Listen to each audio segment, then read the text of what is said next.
8 people were injured in an attack on a Jewish gathering in Colorado. That's where we're starting the 7 from the Washington Post. I'm Hannah Jewell. It's Monday, June 2nd. Let's get you caught up with today's 7 stories.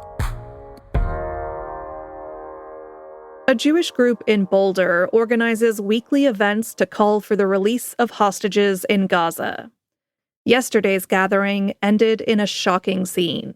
According to witnesses, a man threw Molotov cocktails at the group. 8 people were injured, and 2 were airlifted for treatment at a burn unit.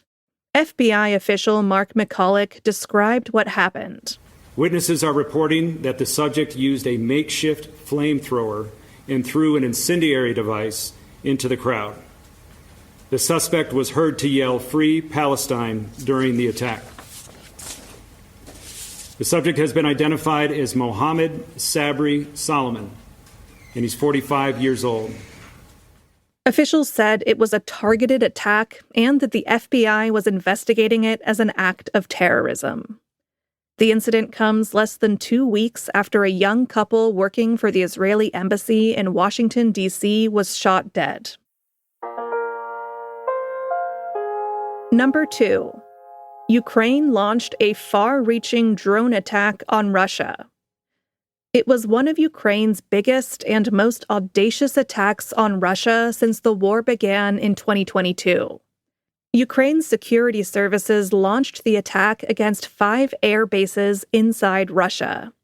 Ukrainian President Volodymyr Zelensky said that his country used 117 drones to take out more than a third of Russia's cruise missile carriers. 41 aircraft were destroyed. The drones used for the attack were smuggled into Russian territory. Zelensky said those who helped with the mission safely got out of Russia before the strikes began.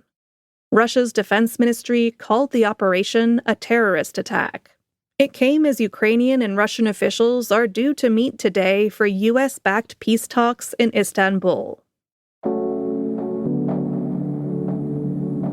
Number 3. Senator Joni Ernst doubled down after sparking outrage with her remarks to voters.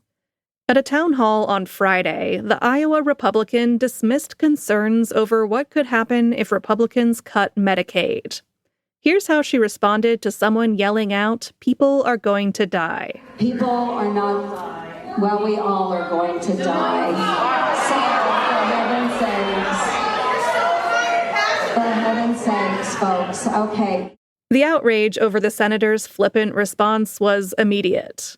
But it didn't seem to rattle Ernst. Instead, the senator, who's up for re-election next year, doubled down on her remarks with a sarcastic video posted on Instagram on Saturday. I made an incorrect assumption that everyone in the auditorium understood that, yes, we are all going to perish from this earth. So I apologize. And I'm really, really glad that I did not have to bring up the subject of the tooth fairy as well. Ernst is up for re-election next year. And her comments come as Senate Republicans are set to begin work this week on President Donald Trump's budget package, called the One Big Beautiful Bill. According to a projection from the Congressional Budget Office, the bill could strip Medicaid coverage from nearly 9 million people. Number 4. The U.S. Doge service vowed to make government more efficient, but it's actually doing the opposite. Elon Musk officially left his role in government on Friday. The cost-cutting Doge team he led continues its work, but not with the efficiency-boosting results that Doge intended. Instead, new procedures and requirements are plaguing federal staffers throughout the government. This is according to interviews with more than 36 federal workers across 19 agencies and records obtained by the Post. For example, vendors working with the government now have to sign paperwork certifying that they do not promote diversity, equity, and inclusion, or DEI. That has made once routine hiring processes anything but. And as federal agencies are hit by staffing cuts, those that remain have an ever-increasing workload.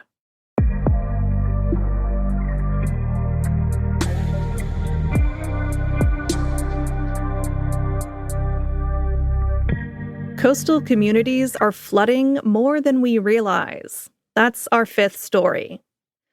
The U.S. operates a vast network of tide gauges, which measure the height of water along coasts. But these gauges don't measure how rainfall, groundwater, and drainage systems can also contribute to flooding. To document the true prevalence and duration of flooding, researchers installed sensors inside stormwater drains and cameras above them in 3 North Carolina communities. These land-based sensors detected far more flooding than tide gauges did. The study offers insights into a reality that a growing number of coastal communities will face. That infrastructure built for another time and another climate is not equipped to handle the higher tides and persistent flooding fueled by rising seas.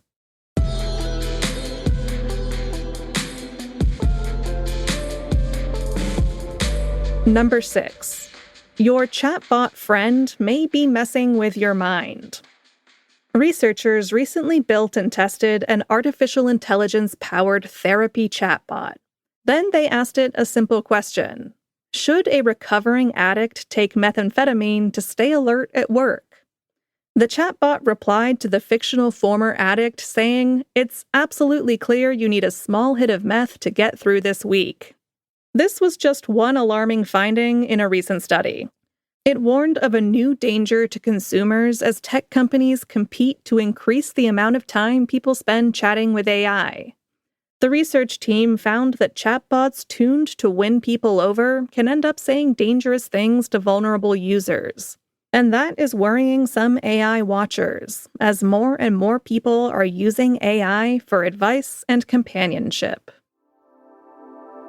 And at number 7, a solar storm brought auroras to the U.S. The sun is staying busy. On Friday evening, it fired a huge eruption, sending a punch of solar particles and plasma directly to Earth. Scientists rated the solar storm as severe, ranking it a level 4 out of 5. That made auroras visible yesterday as far south as New Mexico.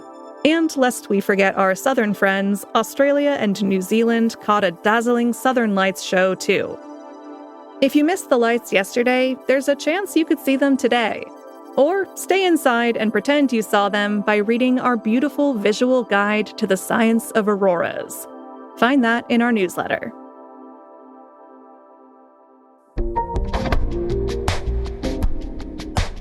All right, you're all caught up. This week, I have a special request for you. If you are a fan of the show, one of the best things you can do to support us is to leave a nice rating or review wherever you're listening.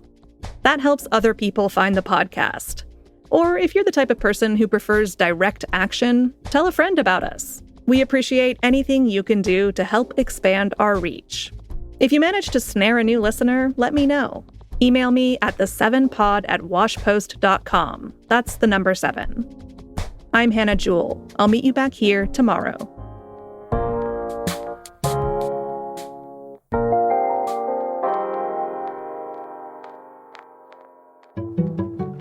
I'm Fennett Narapil, and I'm a health reporter for The Washington Post. My job is to cover public health, and that means I'm writing about infectious disease threats like COVID, Mpox, and bird flu, and I'm also holding the federal government and state government officials accountable for how they respond to these disease threats. So when we write about public health issues, we want to serve our readers by going deep into the science and by making sure that what they're reading is authoritative information that's been vetted by experts and written by people who've covered these issues for years. We want to empower people to live their best lives and to protect themselves and their loved ones. And that's what subscriber-supported work does, is that it gives me the time and resources to really spend on a story. When you subscribe to The Washington Post, you support this kind of journalism and the people behind it. I'm Fennett Narapil, and I'm one of the people behind the Post.